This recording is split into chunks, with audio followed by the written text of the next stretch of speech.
മഹാരാജാവായ സിന്ധിയുടെ ക്ഷണപ്രകാരം ഗ്വാളിയറിലെത്തിയതായിരുന്നു പരമപൂജ്യ ഗുരുദേവൻ. ഈ യജ്ഞത്തിന്റെ പൂർണ്ണാഹുതിക്ക് ശേഷം അവിടെ സന്നിഹിതരായിരുന്ന ആളുകളോടായി ഗുരുദേവൻ പറഞ്ഞു, നിങ്ങൾ ഇവിടെ ഉപസ്ഥിതരായിരിക്കുന്ന എല്ലാവരും മനസ്സിൽ കുറിച്ചു വെച്ചോളൂ. ഇതാ ഇന്നത്തെ ദിവസം മധുരയിൽ നിന്ന് പണ്ഡിറ്റ് ശ്രീരാം ശർമ്മ ആചാര്യ ഇവിടെ എത്തി. എന്നിട്ട് ഞങ്ങളോട് പറഞ്ഞു, അടുത്ത 50 വർഷം കഴിയുമ്പോൾ ഭാരതത്തിൽ നിന്ന് കള്ളപ്പണം അപ്രത്യക്ഷമാവുമെന്ന്. ധനത്തിനും പണത്തിനും രൂപയ്ക്കുമൊക്കെ പ്രത്യേക മാനങ്ങൾ കൈവരും. ഗുരുദേവന്റെ ആ വാക്കുകളെ അടിസ്ഥാനമാക്കി നമുക്ക് മുമ്പോട്ട് പോവേണ്ടതുണ്ട്. ഗുരുദേവൻ പറഞ്ഞു വെച്ചിരിക്കുന്നതൊക്കെ എന്താണെന്ന് നോക്കൂ.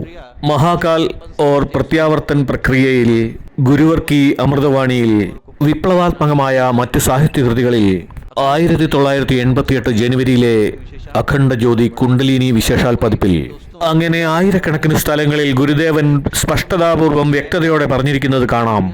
നാളത്തെ ലോകത്ത് ധനമെന്നത് വ്യക്തിയാധിഷ്ഠിതമായിരിക്കില്ല, അത് സമൂഹത്തിൻ്റെതായിരിക്കും. നിങ്ങൾക്കത് തിരിച്ചു കൊടുക്കേണ്ടി വരും.